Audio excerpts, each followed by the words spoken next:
Part 1. Returning. Chapter 1. What Silence Knows. July 30th, 2006.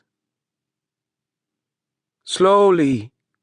the townspeople had cried to the man driving the bulldozer flattening what remained of their town. "Slowly! Slowly!" It seemed that I heard in their voices all the others of those I had known over the years who had lost their homes.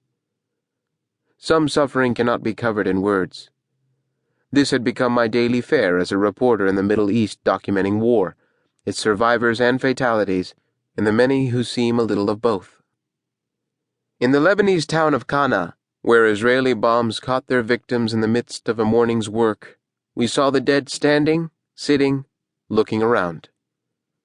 The village, its voices and stories, plates and bowls, letters and words, its history, had been obliterated in a few extended moments that splintered a quiet morning.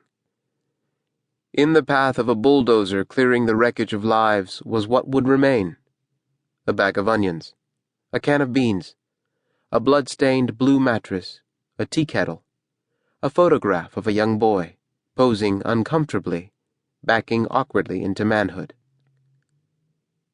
"Slowly, slowly," the request repeated itself to me as, searching for some telling detail for another story to appear in the Washington Post, I noticed the fragrance of cedars and pines.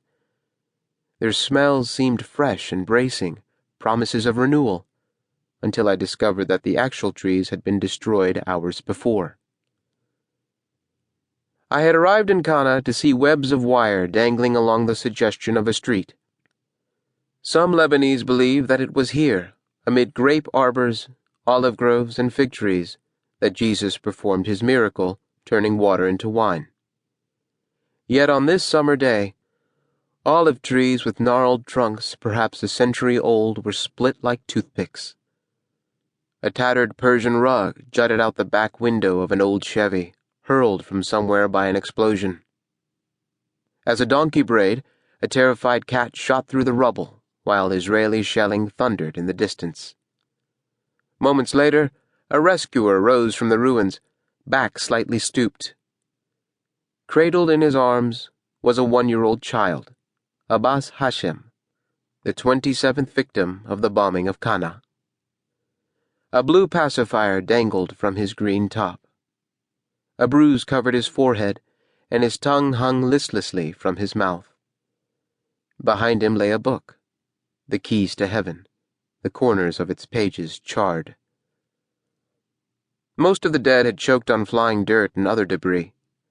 Their bodies, intact, preserved their final gestures. A raised arm called for help. An old man pulled on pants. 12-year-old Hussein Hashem lay curled in the fetal position, his mouth seeming to have vomited earth. Muhammad Chalhoub sat on the ground, his right hand broken.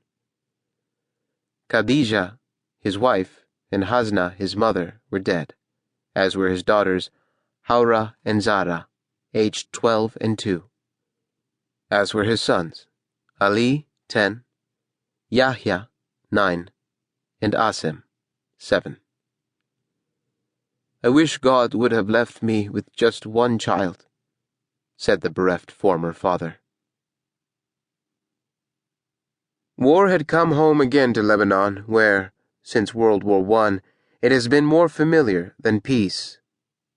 For 18 days I had covered Israel's latest attack. With my fellow reporters, I had followed a campaign deadlier and more destructive than any here since the Israeli invasion of 1982, which began an 18-year occupation. Israel had stormed in after Hezbollah, the militant arm of the Shiite Muslims in Lebanon, infiltrated the heavily fortified Israeli border, killing 3 enemy soldiers in an ambush and spiriting 2 others away.